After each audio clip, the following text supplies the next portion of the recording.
Happy New Year, everyone.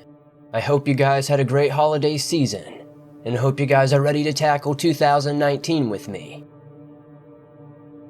We've covered some truly terrifying stories over 2018, and I thought what better way to do tribute to that than to compile them here in this video for you guys. So, be sure to sit back, relax, and enjoy these spooks. If you have a story that you'd like to share in a future video on the channel, be sure to send it in to swampdweller.net or the email you can find in the description down below. I would love to share your story with everyone here in the swamp. Be sure to hit that like button, subscribe and turn on notifications, and let's get spooked.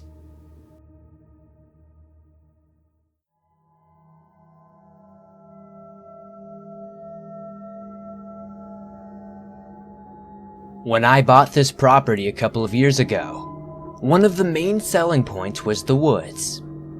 Between the house and the road are rows and rows of red pine, roughly 5 acres and standing maybe 35 to 40 feet tall. Walking through these woods gives off an eerie feeling, but enjoyable still.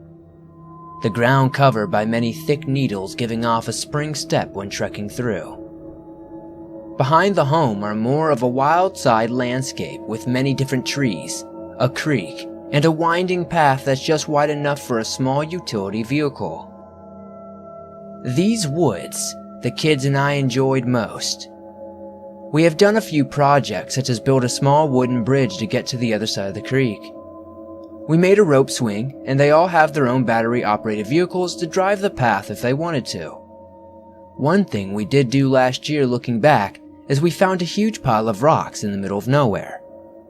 The rocks varied in size from a handful to a little over a bowling ball size. Well, we were pulling rocks off that pile as if there was something buried inside. We never found anything other than more rocks.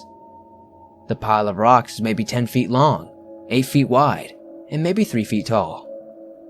We dug down deep enough to see the rocks that were buried in the ground, so we stopped. I am thinking now that maybe it wasn't such a good idea. In recent past, our family had dealt with something I thought would never happen, and that was a ghost or ghosts in our home. The first story written explains the details in that, but this happened in my home. I and my wife talked about this with friends and family, but nobody else after that. I live in a small city, and talking with them, stories of this property began slowly coming out of the woodwork. The following stories below are accounts from what we heard happening in these woods. My wife spoke to her sister and her sister's husband. Her husband recalls 3 stories of the previous owner's experience. 2 of them, he claims he can't remember, but I am taking it as either he's making it up to scare us or he just refuses to tell. The one experience he did say was the man that lived there chose to never take trees from the woods. The main source of heating for the house is a wood stove. He never hunted these woods either. I spoke to a friend of mine, who we will call Bert, about the haunted house incident. Bert has been hunting in the woods behind this property for many years and decided to tell me of his experiences, of what has happened to him and many hunters, including his young nephew now. Going out in the early hours before sunrise, everyone seems to see a silhouette of a man walking around, and when approached, he disappears. Other accounts are there is a light they see about the side of a credit card flying around, and that too often, when approached, disappears. The one event that kind of sent chills up his spine was one morning, he was up in a tree, all set up and waiting as hunters do. He saw a light down below the bottom of the tree just sitting there. So he called out and asked who it was. He got no answer. He became angry that this person was messing with his hunting site, so he began to threaten him or her. The light stayed right at the bottom, so Bert climbed down, and as he climbed down, he saw the light move away. He said he chased this light a good 40 yards or so, then it just disappeared. He says he remembers standing there in a thick fog, and all of a sudden, debris from up above the tree such as leaves, twigs, and other things came falling down upon him. As he looked up, this huge gust of wind, strong enough to almost knock him down, came rushing in. He says he doesn't hunt alone anymore. Another friend, who is a volunteer for the fire department, told me they were called out there about a fire about 6 years ago. Apparently, half of those houses caught on fire, but luckily no one was hurt or in the home at the time of the fire. He said it was strange because they could not find the source of the fire. He said that while they were there, he saw someone standing just inside the yard by the woods for a glimpse, and when he turned to catch up with them, there was no one there. He said he had an eerie feeling about the woods. He told his supervisor about it, but they never believed him. They thought maybe it was just some kind of smoke inhalation or something causing him to see that. Okay, these are the stories I've heard during my time. I have not had any experiences myself in these woods, nor my kids, but recently an event has happened with someone I know from work. I have had some raccoon problems in the last few weeks as well. We have, or should I say, have 6 chickens. In 2 evenings we had lost 2 to the raccoons. We know they are raccoons because we saw them from the 2nd floor looking out the window in the evening. A coworker of mine, who we will call Billy, overheard me telling another about losing my chickens, and he had offered his services to come out and exterminate them. Awesome. We agreed for him to come out on a Saturday evening, and he and his friends would come out and camp out for a couple of hours around the chicken coop late at night to pick off them as they came. Around 8:30 in the morning, they pulled into the driveway, got their gear, and decided to change of plan. Because the layout of the property in woods, they first were going to check the abandoned camper, then patrol the pines, then patrol the woods in the back. Within 10 minutes I received a text from him saying they got a huge one in the camper, and were now going to patrol the pines. I replied with great job guys, but be careful in the pines. There are a couple of deep bunkers with the pines, and you don't want to trip on them because you could get really hurt. About 15 minutes later, I walked out on the deck from the 2nd floor and saw them coming back. I asked how it went, and they told me they thought they better come back to the house. What had happened was that they walked deep within looking up the pines to pick them out of the trees, and they heard branches and needles crunching from what they thought was a coyote. They looked down in the snow, and they had seen some tracks. The noises grew, and it seemed like there were more than one now. They felt that they were being circled. Worried that they stumbled upon a den, they hightailed it back to the house. They said they were going to walk into the backwoods now. I thought maybe this wasn't a good idea, so I tried to talk them out of it. I told them I had heard stories of those woods in the dark. Their reply was that they have dealt with scary things in the woods before, and that they would be fine. Okay then, good luck on your journey, and I shall see you on the other side, I told them, and I went back inside. About 10 minutes later, I received a text. "We are leaving." I walked outside to catch up with them before they left for the night. Before they walked down the woods, I saw 2 young men with their firearms, confident and all rambled up for the extermination. When I saw them on the return, they were 3 shades whiter, eyes wide open, and they were talking so fast I had to ask them to slow down. One of them just put his guns away and got right into the truck. Billy explained to me what had happened. They walked down the path, and while walking, they felt they were being watched. They heard a big crack of a branch on the ground behind them.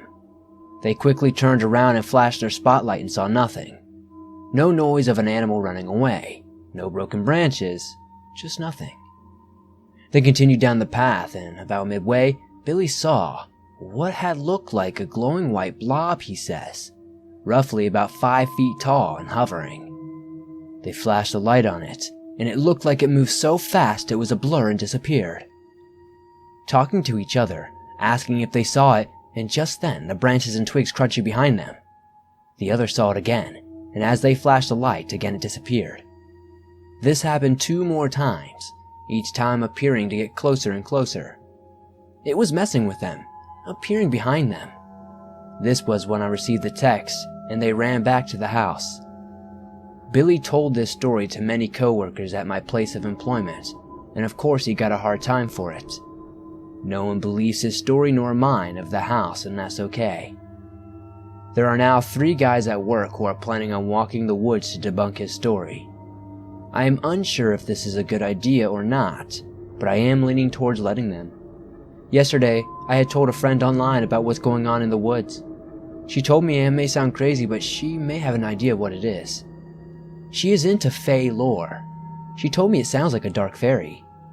She doesn't remember the name, but she's thinking it's a Morrow fairy. She says that this fairy, which can be 5 foot tall I guess, walks the woods and eats bones. Bones from animals, of course, that have been killed. She says they protect their woods from their stash. They normally don't harm humans, but are known to play and chase. A way to test it would to be bringing a chicken bone, throw it away into a circle, and see if it's gone the next day. I am leaning more of a ghost than a fairy, but what do I know?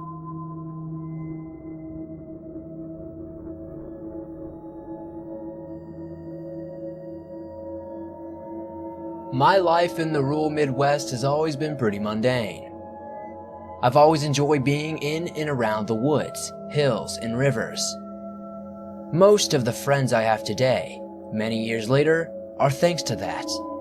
We all have lots of stories, but one sticks out above all others.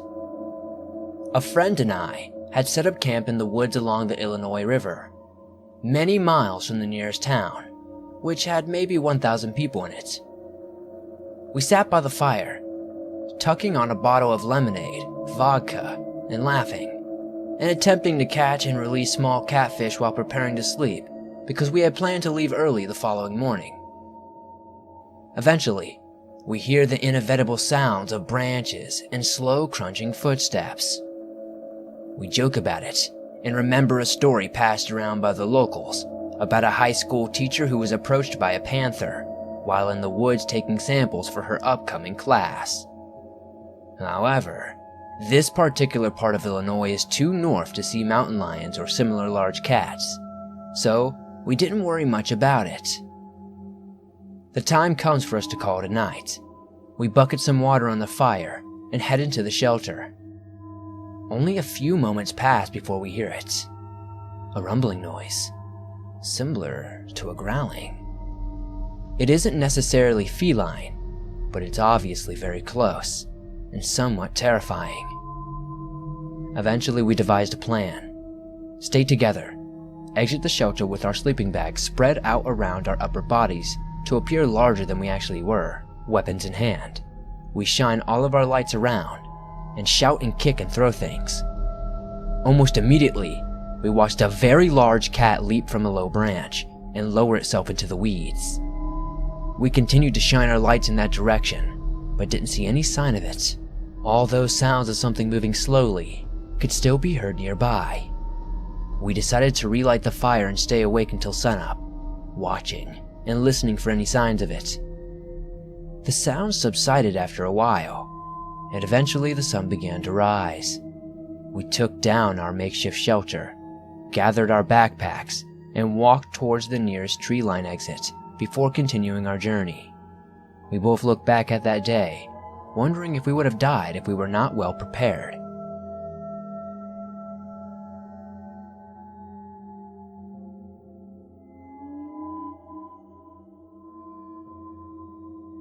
This is something I recently had happened to me a few weeks ago.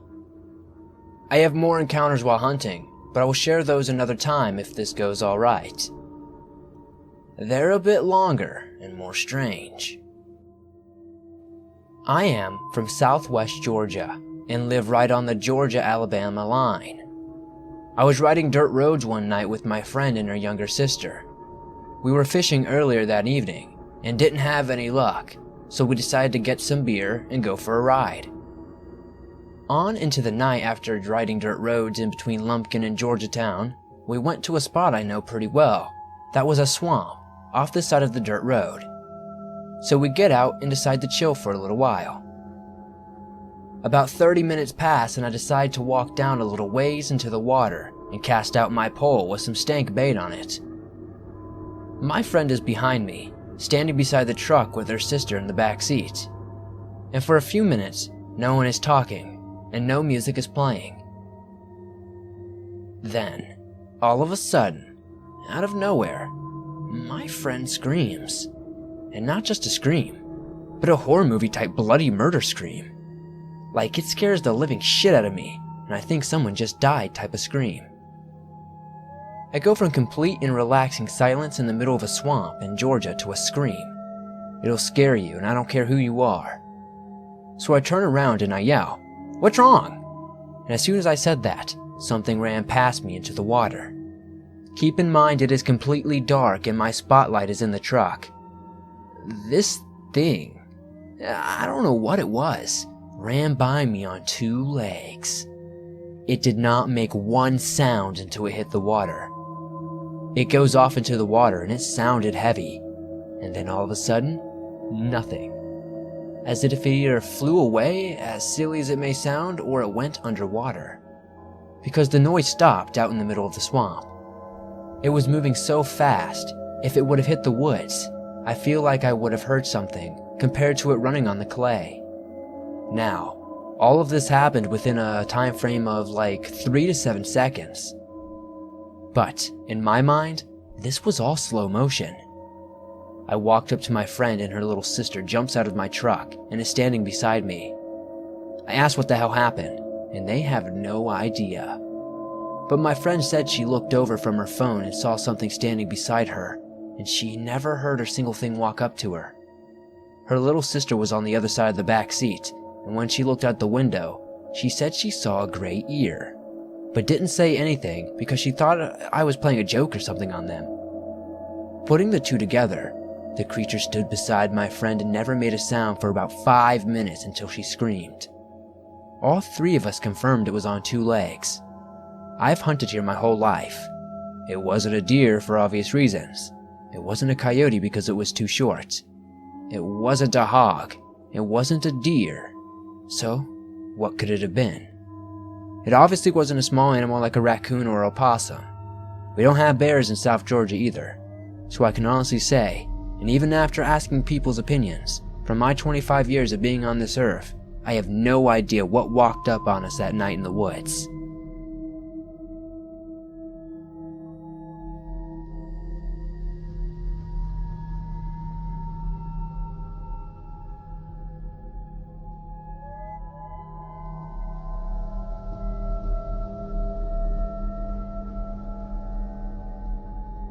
I'll start by telling you a few things about me.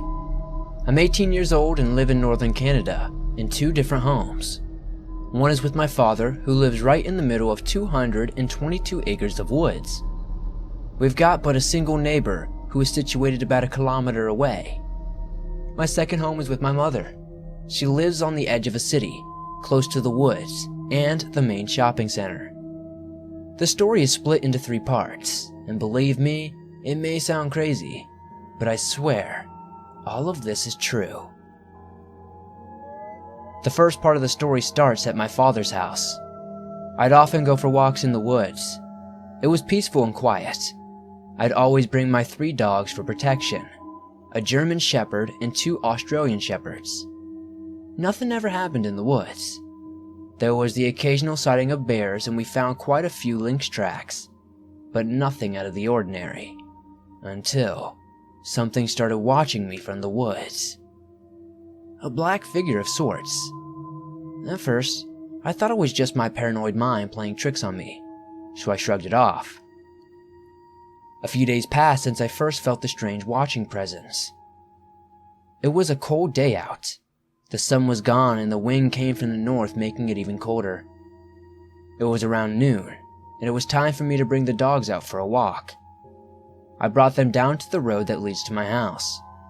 Nobody was around and it was silent all over, except for the wind blowing through the tree leaves. I was calm, but then it felt like I was being followed. Of course my dogs were following me, but this feeling was dark. I continued and eventually turned back to go home. Everyone was gone, so I arrived to an empty house. As I was about to bring the dogs into their kennel, I noticed one of the Aussies was frozen in place. He was staring into the woods. I tried to get his attention, but he would not budge. I walked over to him, pat his head. He only growled, but not to me. he growled to whatever was in the woods. The dog was pacing, tail tucked between his legs and ears held back. That made me feel a little uneasy, since I had been feeling watched or followed during the walk. It also meant I wasn't the only one who felt it. I decided to be safe and locked the door when I was inside. I'd like to say this feeling left after a while, but no, it only became more frequent. I had to lock and cover my windows at night because it felt as though someone was peering through them. I told people about it, especially those I lived with. They'd tell me it was a bear or maybe some ghost. A few even mentioned that it could be a stalker. I knew it was neither of these things. It just didn't feel right. Fast forward to about 3 months after the first occurrence. It's September, and the weather has begun to get colder. I was outside with my dogs cleaning some skulls I had recently gotten from a trapper. I was just minding my own business, all of my family members were gone, so I was left alone again. Then, I went near the forest and felt the dark presence again. It was so strange. I just couldn't shake it off as nothing. Scared, I went inside and decided to make myself some food in the comfort of my home. The fear left, and I felt safe again, until I heard the dreadful sound coming from the woods outside. It sounded like a man screaming, a deer howling in pain, and the low growl of a bear, all at once. It was the scariest thing I've ever heard in my life. I checked all the doors and ran to the second story of the house to hide. I'm not sure why I felt so much fear, since I heard nothing after that, but I called a relative, and they told me I was just hearing things. That night, I could barely sleep. I was afraid of whatever this thing was going to come inside. I kept seeing things in the shadows of the trees after this incident. It was hard to ignore. Eventually, I went to live with my mother in the city. I was there for a better chance at a job. I also had some friends to reunite with there. Once I moved, I met up with my childhood best friend. She and I decided to take a long walk in the chilly temperatures of the night. We talked and talked. Nothing happened until about 11:30. We were crossing the street when I heard the same exact sound, but much louder, coming from the woods down the road. I was terrified. My friend, though, paid no attention to it. We continued walking, but I was a little more paranoid than before, just waiting for something to jump out after me. An hour passed and we had to split ways. She went home and I did too. I had some instrumental music playing on my phone to keep me calm. Obviously, that didn't last long. Of course, something had to happen in the dead of night while I was alone. As I walked in the streets, I heard a baby scream, but it didn't sound normal. It was a horrifying, distorted scream. I looked in the direction of the sound and thought I saw someone there. My feet moved faster than before, trying to get me home. Then I heard another scream, much scarier than the first. I ran for it. That might not have been the best decision, but it was instinctive. Suddenly, I heard feet hitting the pavement and felt like something or someone was chasing me. I looked back quickly and thought I saw a large black figure coming, but it only lasted several seconds till I saw nothing. The shouts and screams did not stop though. I finally got home, but I realized the door was locked and couldn't get inside. Unfortunately, those screams continued. After many calls and pressing the doorbell, my stepfather opened the door. I was a hyperventilating mess, but I got through it. I'm very spiritual, and I've been told by many mediums or spiritual leaders that I am a beacon for bad spirits. I assumed that it was a bad spirit, but I remember reading about Wendigos, a creature that is apparently connected to me in some ways that are unknown to me. I did research again and deeply believe that whatever followed me is still watching me. I'm not sure if it's a Wendigo, but it could be. Some acquaintances agree that it is quite possible. Now I'm just waiting for my next encounter with it, and I'm left wondering, what does it want, and what will it do next?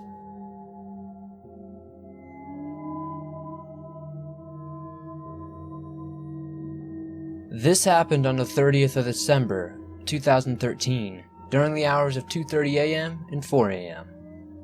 I would like to stress that what I express in this story is not of imagination or of games, but something evil and mysterious myself and two friends had encountered. I would like to note that we were under the influence of weed, however, nowhere near the point in which it would affect our ability to tell reality from fiction. Not to mention, I have been smoking for years, so I could handle myself. Anyway, it was a fairly quiet and dark night. I and two friends, we'll call them M and C, had been planning on going out to let off some fireworks near a park near C's house. I would like to stress that C lives right in front of a very mysterious open and endless forest just behind a residential area. We had entered the forest numerous times before. Out of all the mysterious and unquestionable evil experiences we had shared there, this was the one that made us want to seek out what I've been seeing, hearing, and feeling. Following this experience, we have encountered many weird and unknown things from this forest. From two mysterious brightening little red dot meters in front of us disappearing and appearing constantly, to the sound of footsteps being distorted all around us, and also unknown carving-like images in trees, although none quite as blatant and direct as what we saw that morning. We had all decided to head down to the park as we were eager to finally let off the fireworks. As we initially started walking down, say about 100 meters from the entrance, I could see a sudden change in facial expression on C. When confronted, he would deny feeling worried or anything, and would keep stressing that he was keen to see the fireworks. We approached the entrance when I noticed that both C and M had mysteriously gone quiet. Nothing was said, and we entered the forest. As we were walking, we noticed that bats had constantly been trying to swoop at us, and it was as if there was a never-ending amount of them. We decided to have a quick stop for a cigarette, and me and C sat down on a log. The one thing that still brings goosebumps down my spine is the fact that someone as loud and cheerful as M had not spoken a word, and instead of sitting down with us, turned his back to us and just kept looking out into the bushes and trees as if he was observing something. When I asked what was wrong, he simply replied that we needed to take a piss, and I dismissed it as anything out of the normal. This is when things turned very eerie. We all decided to hurry up and get out of the woods and to the park as soon as possible, as we all started to get a very weird feeling, a feeling as if we were being watched by something or someone that really did not appreciate our presence. The next part of the path we took is somewhat of a sharp and blind bend in which you are not able to see anything past it until you are actually on it. I and C had been in front the whole time, and M a few meters behind us, still very quiet. It was when we had just stepped foot on the blind path that we saw it. It began at the very corner of my eye.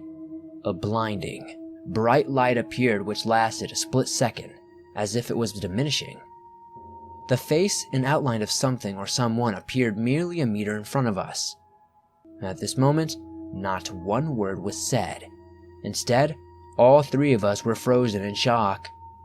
I suddenly had the urge to run as far away from this thing and not look back. The second I started running, C and M followed. Now, I would just like to note that I am a religious person, and that throughout this experience the Lord's Prayer was constantly playing back in my mind, although this was not intentional. It was as if my own mind was doing it without even me noticing. We had finally gotten to the entrance. Throughout what seemed to be a merely 5-minute sprint, the whole way back endlessly and endlessly, the amounts of bats were constantly following us and swooping right behind us.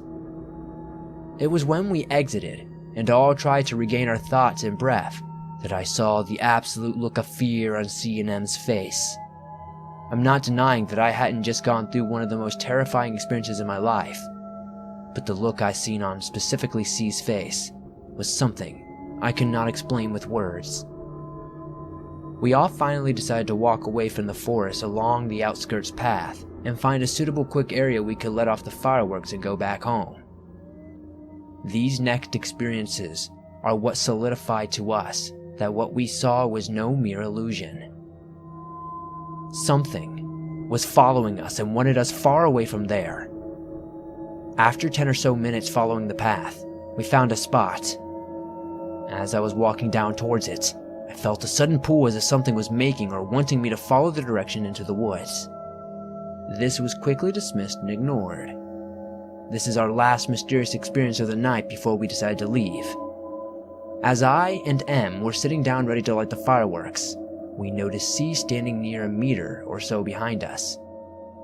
We asked what was wrong with him, and he said these very words: "I can sense the fear," in a voice which I had never heard C use before. After a minute of questioning C what the hell he was on about, we heard one of the scariest sounds or screeches I have ever heard in my life. The sound is embedded. This was no normal creature sound.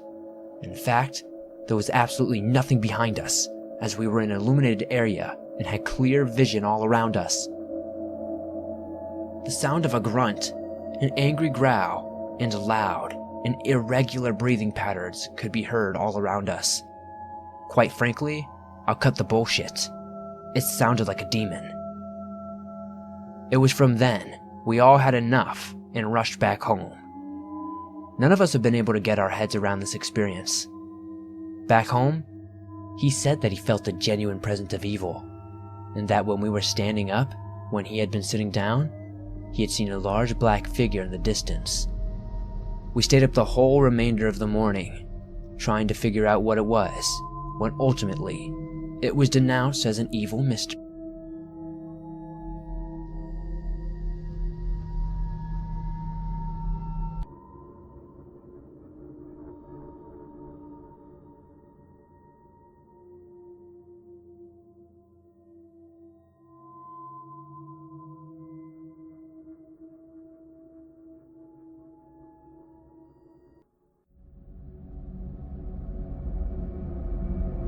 In March of 2014, a couple of friends and I got stupidly high and went on a road trip together. It wouldn't be till many years later that we'd realize how scary our trip really was.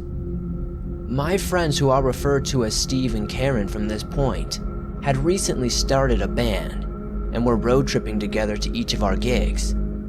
To give you an idea of our personalities, I was a pretty big, easygoing, chill dude who was friends with anyone who didn't give off bad vibes. Steve was the dude who always thought he was tough and also your typical funny guy. Karen was short, had dirty blonde hair, and was super shy and quiet. Karen and Steve were in the early phase of a relationship at the time we started the band. Enough background though. Let me start off by telling you where we were all about to be on spring break at our college. So we decided it would be super awesome to drive from Massachusetts all the way down to Florida. We planned to do some camping there, and then if we had extra time after, we'd head to New Orleans as well to party it up. We weren't much in the way of outdoorsmen or anything like that, but you know how it was when you're 19. You just want adventure, and you feel invincible. Karen had gotten us our first gig in her home state of Connecticut that Sunday evening, and then from there we headed straight out on a long road trip. The trip was a super exhausting one, and when we finally arrived in Florida, we were all pretty beat. We reached the campground at like 1 in the morning on a Monday, and as we were too tired to get a real camp going, we set up a tent around a wooded area 10 feet off the road. After crashing, we got up only to have a good laugh at the fact that we actually camped in a ditch. After the chuckle, we smoked some hash and proceeded to go towards a gas station, determined to get info on a good and real camping spot before continuing to camp legit this time. When we got to the gas station, Karen went in to ask the locals where they'd recommend camping. She found a couple of country boys who said they'd lead us to a great spot. Normally, this would have been where most people's alarm bells went off. But like I said, we were super high at this point, and our only thoughts were how epic the spots would be, as no doubt locals knew where to chill. We followed the two men till we ended up in a spot in the woods near a shallow, slow-flowing river. The moment we got out of our vehicles, the men in their strong southern accents informed us, We've got a lot of firewood we've been cutting. We'd be more than happy to share with y'all. You can also go swimming out here, but mind your body parts as there are gators out here. These dudes were trying to sell us hard on the camping spot, and I was okay with it. I found one of the guys attractive as I have a thing for the bad guys. And if you ask my friends, they'll tell you I can detect one from miles away. At any rate, being high as I went up to Steve and Karen and giggled while suggesting that we should tell these two dudes we were going to get more firewood and then just never return, we were too high at the time to remember they just offered us a firewood, and we used that excuse when they said we could use their wood. After we began driving away, Karen informed us she had felt uncomfortable with the way the guys were speaking to her, and she was glad we ditched them. Jokingly, I told her wouldn't it be funny if we looked back and they were following us?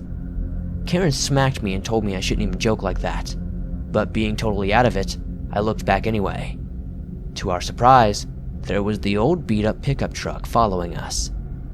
Super freaked out by all of this, we tried making a lot of sharp turns when the opportunity arrived, but they kept up, staying at a distance as they did. After several hours of trying to ditch them, it was getting dark and we assumed we'd finally lost them as they were no longer in sight. We found a campsite we were supposed to pay for, but we couldn't find anywhere to pay, so we just crashed in a spot and set up camp anyway. Having never went to get firewood, Karen and I decided to do so, and so couldn't help but crack jokes about the rednecks that were going to jump us. Again, we were super high, so any fear we initially felt while trying to lose them was gone pretty quickly. Gathering some branches and leaves, we soon went back to only find Steve had already found some stuff and started a fire. We spent the rest of the night cooking sausages, eating, and then downing an entire bottle of wine together. In the morning, super hungover, we decided we should probably get some groceries. After getting groceries, I got sick from eating an entire pack of birthday cake Oreos the night before, and we continued on. It was just before sunset when we found a campsite about 100 feet from the road on the outskirts of the Ocala National Forest. There were headlights through the trees and the place seemed safe enough, so soon I used my super slow internet on my phone. We were shocked we even got service out here to look up any scary stories about this forest. After some digging, I found some on the Rainbow People, which were a cult that supposedly lived in the forest and tried to force others to live there as well. Sadly, the 10 minutes of waiting for the whole story to download weren't worth it, as we felt we didn't want to be scared, did we? We were joking about it when we heard a sudden creak in the woods. Just outside the campfire. We figured the rednecks wouldn't have followed us this far, right? And having just watched the Blair Witch a few weeks prior, I made a joke asking, what if it was the Ocala Witch? We all snickered at this though. We were somewhat freaked. Steve went into the car, turned on the headlights, and we drove around and did donuts for a bit to make sure everything was clear. Assured that no one was out there, we decided to crash after throwing water on the fire and pitching a tent. It was about 10 minutes into trying to sleep when we noticed a weird light outside our tent. The fire had started back up. We were freaked out by this, as we completely drenched the fire with water before going to bed. What's more, the fire was growing pretty big. I made a joke about checking on the Ocala Witch half-heartedly, but Steve and Karen nodded no. We eventually crashed, and upon waking in the morning, the fire was just ash. We started packing, and Steve thought it'd be funny to tie sticks together and hang them around the woods to freak us out. The same night, we decided to go deeper into the Ocala forest. We drove around looking for a good place to camp while we smoked, and I read stories about skunk ape. It was super late and we were all tired, and we began to think that we went too deep for camping. We dismissed this idea as there was plenty of room for our car to drive, so there must be a place to camp out here. As we continued driving, we noticed a bunch of old, broken down cars with graffiti on them. Progressing further, we noticed a bunch of people. One of them, an old bearded dude who looked like he could have been a skunk ape himself. From a distance, rolling down the window only enough to speak, I asked the man what was going on. In a deep voice, he responded, "A gathering." I asked him of what, to which he replied, "Of people." It turns out we ran into the Rainbow People. They weren't a cult so much as they were hundreds of hippies who were living in the woods. They were actually pretty hospitable and showed us around. They'd always greet and say goodbye with the words, "Loving you." The dude showing us around introduced us to his wife, who was pregnant with their 7th child. The hippies were really nice and told us about living in the woods. They talked about if you were lost, you'd simply yell you needed an adult. If you wanted tobacco of some kind, you'd yell Nick at night, and there was a group that would come give you some. They called lighters fire dragons, the outside world Babylonia, and they didn't trade in money, which they referred to as Babylonia tickets, but rather shiny rocks and pretty stuff. We all got really high that night and were having a good time. They got us food and even took us to a drum circle. It turns out they were all over the forest, usually only 15 minutes from campsites around the forest itself. We knew this was weird, but we went along with it anyway. At one point, Karen was in one of the hippies' laps drinking a mysterious liquid, but she seemed fine, so we didn't sweat it. There was even one hippie who didn't speak, but only beatboxed. Eventually, we got tired and our guide showed us to one of their camps they aptly named Shut the Hell Up, which was for parents and kids to have a quiet place to sleep. I awoke the next morning and decided to read since it was raining out. The rain stopped by the time Karen and Steve awoke, and we hung out with everyone around camp, listening to their stories for a bit. One of the groups was talking about a woman who'd been dosed and freaked out. It turns out dosed means she was given acid without her knowledge and consent, so it was perfectly understandable why she would be tripping. We found this weird and decided we'd pack up, but as we were taking down our tent, there were murmurs from behind us. People kept saying you're doing it wrong, and looking back, we saw a few people walking towards us continuing to shout, "You're doing it wrong!" One of the men soon reached us and asked, "You're packing up after one night?" Karen then explained that as we were trying to get towards New Orleans soon, we had to go. The man then suggested we stay longer, as they had people that had been living out here for months. The man followed up with, "You don't want to go out to Babylonia. That place will rot the shit out of your brains." Upon realizing we weren't receptive of their message, the hippies grew angrier and more aggressive, saying things like, "Check out these Babylonians, they're doing it wrong." Weirded out, I then said, "Dude, we have to be back in school in like 3 days." The man in second said, "Quit school, come live with us in the woods." This was soon followed by someone in the back shouting to get the duct tape. Karen got really angry at this, and we spent the next hour packing while she debated with the other members, explaining we were on the same side, just doing it different ways. I think she outsmarted them, which probably wouldn't be too hard considering all the drugs these people did. As the guide soon moved on and led us out of the woods, he apologized for the others while some in the back screamed about how we were lucky they didn't duct tape us to a tree. Upon arriving at the entrance of the forest, we saw the guide's wife again, who looked at us, hugged us, and smiled as we were leaving, telling us she was glad we were getting out. It almost seemed as though she wished she could. The rest of the trip we went to Tallahassee, wound up at a dinner themed after Obama, drove to a park on the coast where manatees were supposed to swim before driving through a weird suburban island, and then to New Orleans.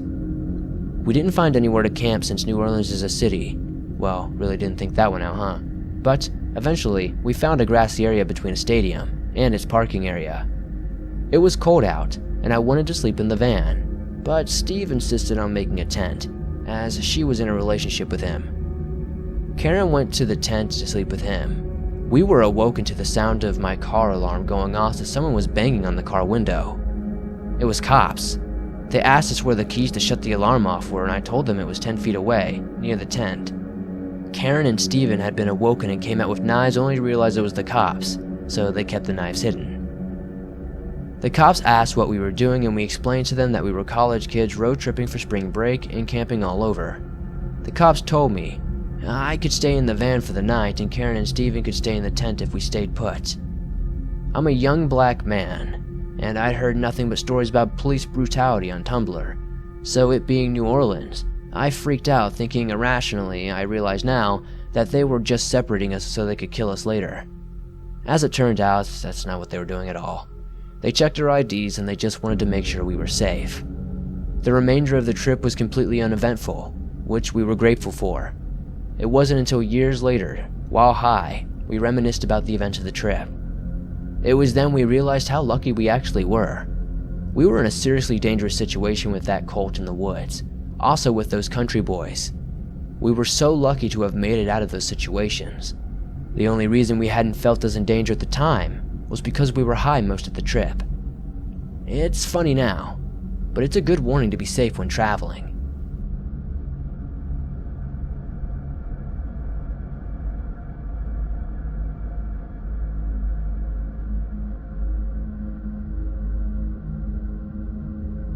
My story takes place over 3 summers on the Front Range in northern Colorado.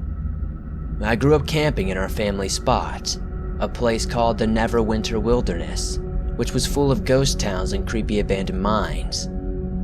The place had been passed down for many generations, and I thought it was beautiful, despite some of the creepier elements.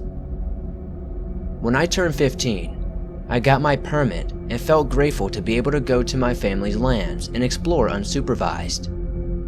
My first outing was a disaster by most camper standards, as I forgot most of everything, and basically had some beans and hot dogs. However, I was ecstatic to be out here. It was only a few minutes after going out on my own that I started to feel off. I couldn't shake the feeling of being watched. I quickly dismissed the notion, as I knew I was the only human out here, so if anything was watching me, it was likely a big cat or an animal of some kind. I wasn't too worried. Just to be safe, I pulled out my father's AK and loaded it. Nothing could get me like this. Nothing would get me like this, I thought. Near sundown, I figured I'd go out on a ridge and chill to watch the sunset. Bringing my AK and some stew, I headed up and soon saw the magnificent wonder and glory that was the sun setting on our land. After such a scenic view, I'd forgotten all about the idea that I might be being watched. Heading back down through the terrain, which was very steep, I was careful and slow in my climbing. It was at this point I heard something falling from above, but it turned out just to be a boulder. It wasn't headed my way, so I didn't think much of it and took a second to catch my breath. As I was about to continue my trek, I heard a snapping sound that made me jump. It was in the direction of the boulder, but closer. I couldn't shake the feeling that I needed to leave now. It was because of this feeling I bolted out of there, and while I fell, tumbled, and had a few slips and slides, I mostly made it down unscathed. I dropped my back once I reached the bottom, and took a more deep breath again. I felt rather exhausted from rushing down and probably also from the adrenaline I'd gotten upon hearing the noise I'd heard.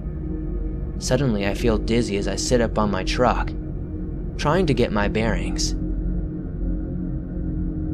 I realize I passed out again after I awake. It was the sound of nearby splashing that shot me awake. I grabbed my rifle and tried to get my bearings as I peered around almost panoramically. Looking around reveals no one and nothing. It's now when I realize, suddenly, everything has gone completely quiet. It shouldn't be this quiet. Wanting to see what made the initial splashing, I stopped myself short of checking it out at the realization it's almost dark. I start a fire and stare towards the tree line, listening closely for any sort of sound as I wait. It's only a few minutes before I hear snapping sounds again. I turn to look through my scope in some kind of visual when out of the blue a giant rock lands near me and my camp. The rock came from behind me, and so quickly, I turned around and looked back. The night sets in eventually, and I'm still up, wired, paranoid, and shaking in fear from whatever is out there, which I can still hear from time to time. Almost as though something is waiting just out of sight for me to rest again or perhaps let my guard down. After a few more hours go by, I realize it's gotten unusually quiet again. I can't take the tension, and after a bit, I put out my fire and move into the cab of my truck. I'm about to say screw this and hightail it out of there without my supplies when I remember the road out is narrow and treacherous. I wouldn't be able to risk breaking an axle or getting stranded, so I decided to wait in my truck with the doors locked. The night is long, and I can't sleep. But eventually, first light shows itself on the horizon. The moment it was light enough out, I threw my stuff in my truck and I hightailed it out of Dodge. I hate being scared, and I hate being even more made a fool of. I wanted to know that I wasn't crazy when I left. I would eventually spend 40 days out in the valley in total. I was never alone. Every time I went up there, I always felt something watching me. I built a cabin out there at one point, and when I'd camp out, I'd get ground rules for myself, such as never leaving the tent or my cabin for any reason at night. The nights I tried spending in a tent were the worst, but it was never nice. I would quite often see something in the distance, but I could never make out what it was. If I tried to get a better look, it'd vanish. If I was in the cabin, I'd hear something running its claws along the walls or tapping on the door at night. Every once in a while during the day, I'd catch a glimpse of something or someone watching me as I worked or chilled. I'm not sure what was out there, but there was a night where whatever it was tried to kill me. That's not a story I'm comfortable sharing quite yet. I simply wanted you to know, there's something out there in that valley. There may be more than one of whatever was watching me. Regardless, I think it pays for people to wish to camp, on my family land or not, to always bring something to defend themselves, and to always be aware of their surroundings.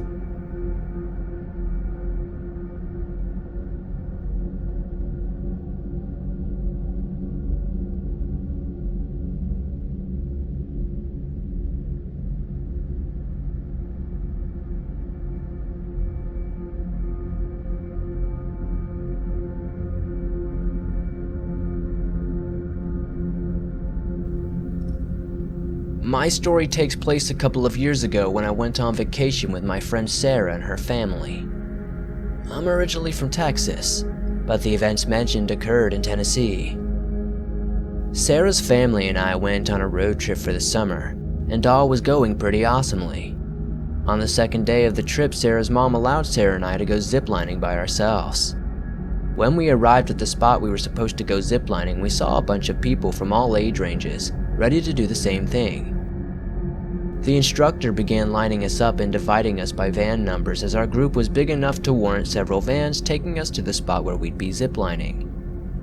While we waited in line, Sarah and I noticed a man ahead of us trying to take a selfie with a rather large camera. His camera was at such an angle that you could see us. After noticing us, the man turned around and smiled. We all laughed and we began talking to the man, who was wondering where we were from and if we were tourists in the area. I didn't think much of this and just figured the guy wanted to do some small talk, and so we told him where we were from. This was when the man told us he was 22 and traveling the roads, which we thought was super cool. Soon enough, the instructor had us get into the vans. I was first, followed by Sarah. There was a woman who was next, but the dude we were chatting with suddenly cut her in line. He got a seat next to Sarah. We eventually were all filled up and the van began moving. The guy continued talking to us, which was when I began to feel a little bit weird about everything. The guy's questions were becoming more detailed. He asked Sarah what her name was, and I quickly tried to cut them off, warning her not to give out her name. Naturally, she didn't listen. I refused to give my name out. The questions for which he now directed at Sarah soon began to turn to things like what was her Snapchat and her Instagram. This made me even more suspicious as we told him that she was 14 and he is 22. Why in the hell would he want to know about Instagram and Snapchat anyway? After this, he took things a step further and asked if we'd take a picture with him. I quickly turned the guy's offer down and then tried to get Sarah to do the same, but she ignored my caution and took pictures with the guy anyway. When we arrived at the campsite and got to the instructor, she began telling us the rules and giving us directions on what to do next. Sarah and I moved up front to hear better. As we did, the camera guy slowly worked his way behind us. It was now that Sarah was finally starting to get an off vibe about the guy, so we continued moving back and forth among the group trying to ditch the dude. The guy continued following us back and forth, and upon hearing the instructor ask who wanted to go first, Sarah and I immediately volunteered, hoping to put as much space between us and that dude as possible. As predicted, however, the dude quickly moved up to be the one to go right after us. Freaked by this, We talked to the instructor, who then let the people in front of him to break us all apart. After ziplining, the dude eventually got caught up to us again. Worried for me and Sarah's safety, I called the guy out on his stalking ways. This made the guy get defensive and throw his hands up in the air, but he did back off. The rest of the day was fine after this, and thankfully on the way back the guy purposely took a different van, so as not to creep us out, I guess. We've learned from our experiences. The best thing we can say, though, is if you're ever on any trip, always be careful on who you let close. Who knows what would have happened if we didn't confront that guy. I like not thinking too much about it though, because it could have gone really bad.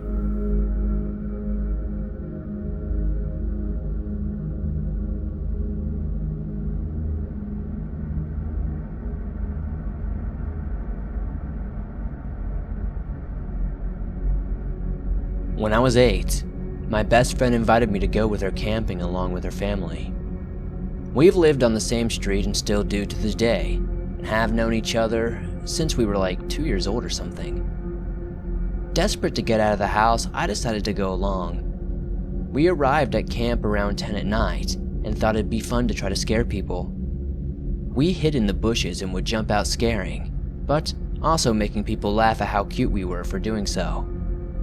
This continued until we tried to scare an older gentleman who only reacted to us with a creepy, almost pervy-like smile. This scared us and we stopped scaring people right then and there. It was dark, but the older man appeared to be white and in his 40s. He was a medium build and smelled of cigarettes and whiskey. Keep in mind this was a few years ago, so my memory isn't perfect. The man told us before we left that we shouldn't scare people because it's naughty. More disturbing was that he smiled while saying it the entire time, at which point my friend, we'll call her Faith, apologized and both ran from the man. The following day was normal until sunset, when we heard someone up on the hill say, "Yoo!"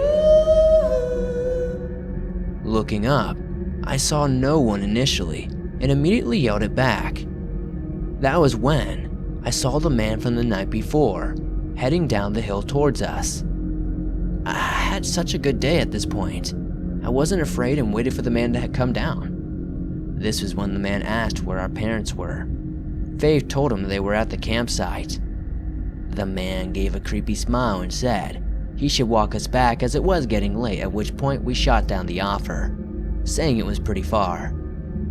The man then insisted, saying he had kids and they had bikes we could borrow back at his campsite. I wanted to run at this point, but I didn't want to offend the guy, and so we followed him right up until we arrived at the campsite and realized there were no kids or bikes in sight. This was an obvious red flag.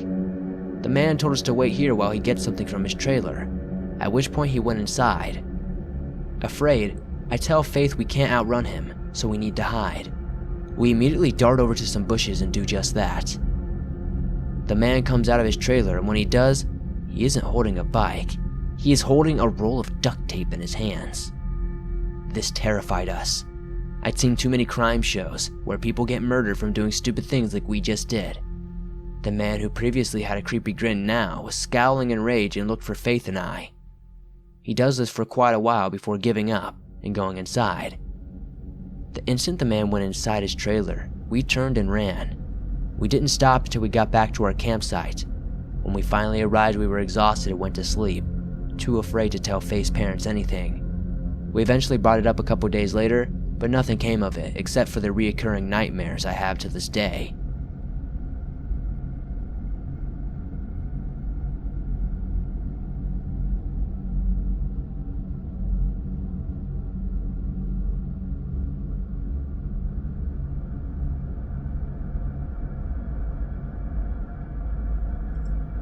This story occurred when I was 15, and I was a member of the Boy Scouts, so this would be around 2012.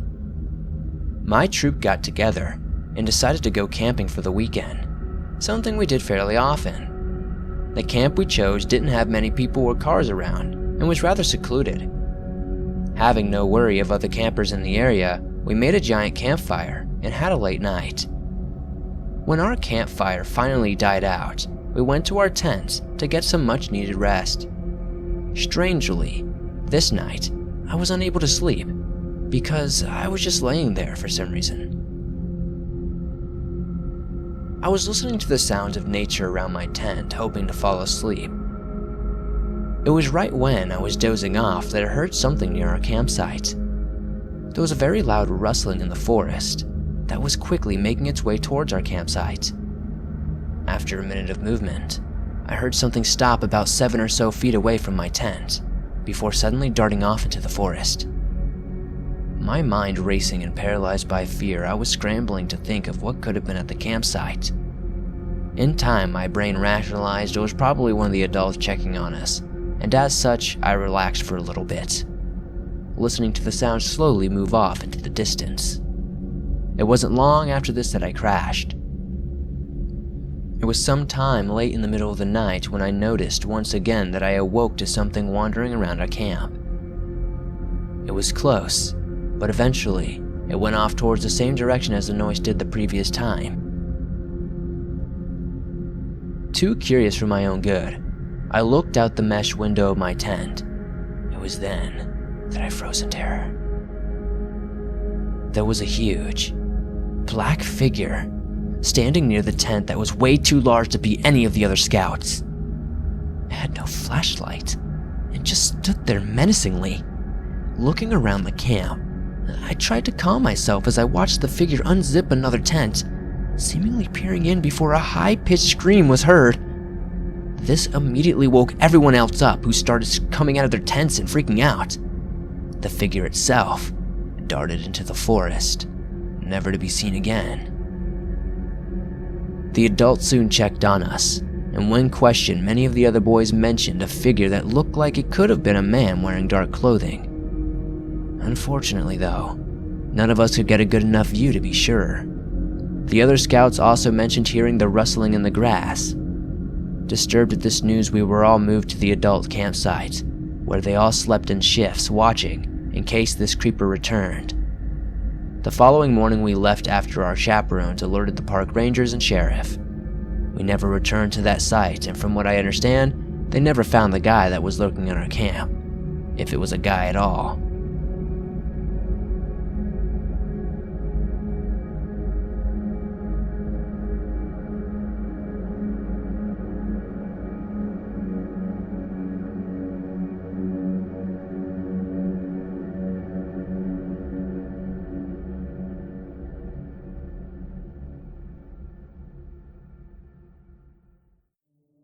Thanks for watching this video.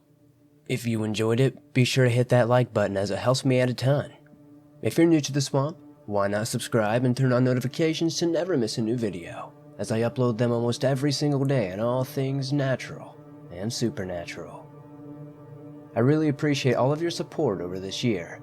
We've made big strides, and we're very close to 100,000 swamp dwellers. 2019, we're going to do that and much more. I'll see you guys soon with another creepy video.